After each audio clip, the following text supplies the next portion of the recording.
Going back to the days of the GameCube, I absolutely remember that one of my family's favorite games to play and play together was Super Monkey Ball. Its mix of cute characters, approachable play, and pretty light general feel made it something even my younger kids and gaming-challenged wife could enjoy.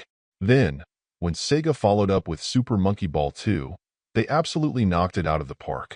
Not only did it feature terrific single-player content, they added multiplayer events to the mix, including a few I would argue are among my favorites of all time. Looking at you, Monkey Bowling and Monkey Target. I fell off the series from that point until Super Monkey Ball, Banana Blitz HD on Switch, which was okay, but gave me the impression the series had lost a step. Thankfully, Super Monkey Ball Banana Rumble doesn't feel like it has any such issues, delivering crisp and clean performance, a gentle and generally pleasant progression and challenge in its single-player mode, and plenty of multiplayer battle modes to keep you occupied as well. Starting with the single-player campaign, aside from a charging dash, the play remains pretty straightforward.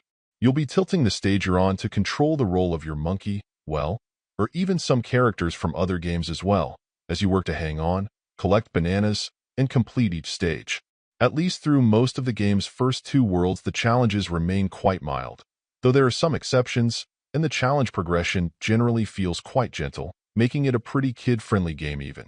What sets the game apart pretty well is that, much like some of the classics in the series my family and I enjoyed, it appears some extra work went into making the most of its local and online multiplayer mode. Among them, I think that the race and goal rush modes are the best mix of challenge and fun, with race being an absolutely chaotic roll to the finish line as everyone bumps into each other, uses a variety of power-ups to gain an advantage, and simply tries to stay on top of the course, which tend to have plenty of their own hazards built in to set you up. Goal rush is a team event, and its focus ends up being on the challenge to be in control of your ball as there are targets all over the board. Your objective is to go through as many of them as you can to ensure your team's victory, gaining valuable points immediately, and then hopefully locking up that spot for additional team points in the end.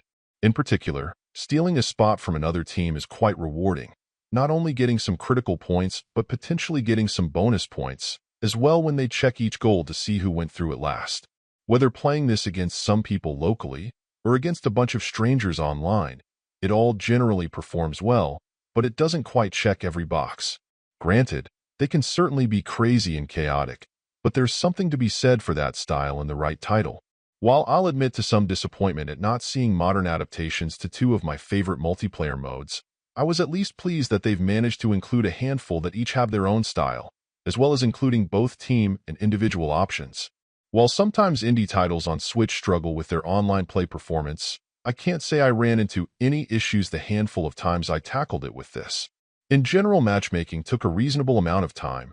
There were plenty of people fighting tooth and nail to win, and for the most part, everything felt fair. Add in the satisfying single-player play the series has been known for, and this is an excellent family-friendly title with a little something for everyone. Overall, my final score for the game ended up being an 8.2. And if you're interested in picking it up, it's currently available on the Switch eShop for $49.99. Thank you for taking the time to listen to this review. And if you'd like more information or ideas of indie games worth checking out on Switch, be sure to click on the link provided in the description. Until next time.